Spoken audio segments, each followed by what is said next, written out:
But you also mentioned ministering to people who struggle with perfectionism. Let me just ask you a broad question.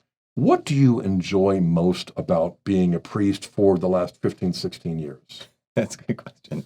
I that's hard to it's that's Yeah, really hard to answer because it would be kind of almost like asking someone, "What's your favorite thing about your wife?" right. Like, Or who's your favorite child? right, right. And I just think, I mean, I love obviously having the opportunity to offer the sacrifice of the Mass in a unique way as a priest, to be able to be there for people in reconciliation, in confession, but then even just the day to day opportunity to be in a particular kind of relationship with especially our students. Right. So a couple of years ago, a number of years ago, I'll say four. Some of our missionaries, we have focus missionaries at University of Minnesota Duluth, and some of the students just did this on a whim. I don't know if they had thought of it.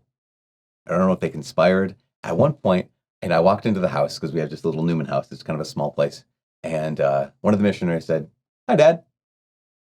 And I was like, Oh, "Oh, hi." And they just that's what they just started. Some of them, and many of them just started, "Hey, Dad." And I just like, oh my gosh. And there was this unlocking of, I'd already been kind of building towards this. So when I went through seminary, there was a lot of talk about you're not being ordained to be a sacrament dispenser. You're not right. being ordained to be just this kind of, pull the lever and here's the grace. But they never offered an adequate, well, what are we being ordained for? It was ministry of presence. And like, okay, give me something else to hold on to. And it wasn't until, gosh, I was ordained in '03 as a priest. And it probably wasn't until maybe 5 years ago, 6 years ago, where one of my brother priests started talking about the depth of fatherhood in the priesthood. And I realized like all of this decade of having been ordained and serving, like that's it. That is when they were saying you're not being ordained to be a dispenser of sacraments merely, but something else. But they either didn't have the words or weren't willing to say the word. You're being ordained to be a father. Mm. And it just like everything clicked. And so then that had already been building up. That had already been kind of like growing in that sense of seeing more and more and really trying to embrace and live more and more that priest as father. And then here's the students and missionaries. Hey, Dad! Like, oh my gosh! So that has been, um, it's an epochal shift in my life. That's brilliant. That's so encouraging too. And by the way, I apologize. I misread your bio. '03. So we're going on 18 years Yeah, as a father. yeah, praise God. And earlier this year in May of 2021, our son Jeremiah Yeah, was ordained. And to relate to your son now, you know, the son in the natural order becomes a father in the sacramental and the supernatural order. And, I know that theologically, I even knew that psychologically, but then to enter into the Mass with him presiding, hmm not just preaching, which he had done as a transitional deacon, but pronouncing the words of consecration, receiving Holy Communion from him, and standing in line not only to get the blessing, but then standing in line behind his mom and his nieces and nephews for him to hear our confessions yeah. in the backyard. I mean, it's like, what a thick slice of heaven on earth. But let me turn that question around then. Um, for the last 18 years, you've been a father, a dad. I mean, that really just struck a chord in my heart because I've been a father now for 39 years, but it's the dad aspect of it that takes it beyond the title, and you've got to be ready to dispense at least, graces 24/7. It's a ministry of presence. But I mean, that kind of jargon really needs to be tethered to Right. something real like dad, like being a father on call all the time. But, nothing has fulfilled me as much as marriage and parenthood. Nothing has frustrated me as much as marriage and being a father.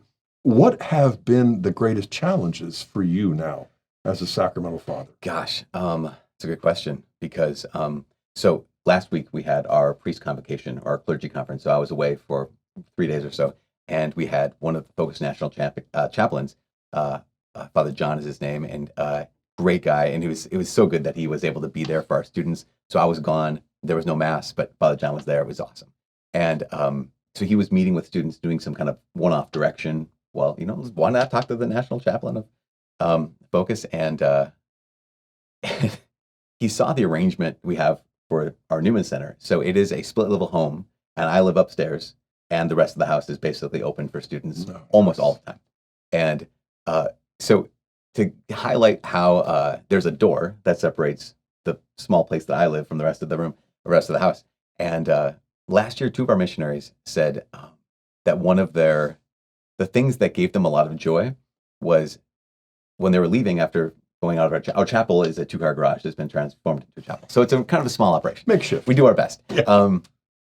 That when they're getting their shoes back on as they're leaving for the night, they can hear my electric toothbrush and hear me go, and I'm like, you can hear that? They're like, yeah, we laugh every time you do it. And I'm like, if you can hear that, you can hear everything I'm doing. I'm like, there's no hiding, there's no secrets. And Father John, he had said, Father Mike has no privacy, does he? Because he lived there for 3 days. He's like, he has no privacy. So one of the burdens or one of the struggles that can be is, but it's also a gift that I live in the house where our students are, and there's no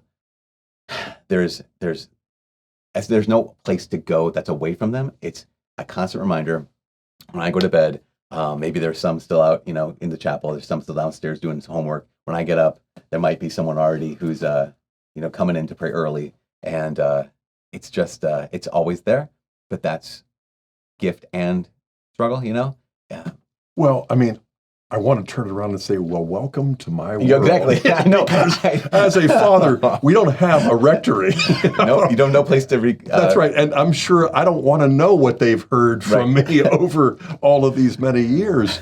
But I mean, that kind of access, that kind of vulnerability, that kind of lack of privacy is probably going to reinforce the aspect of paternity that is the greatest blessing and the greatest challenge, too.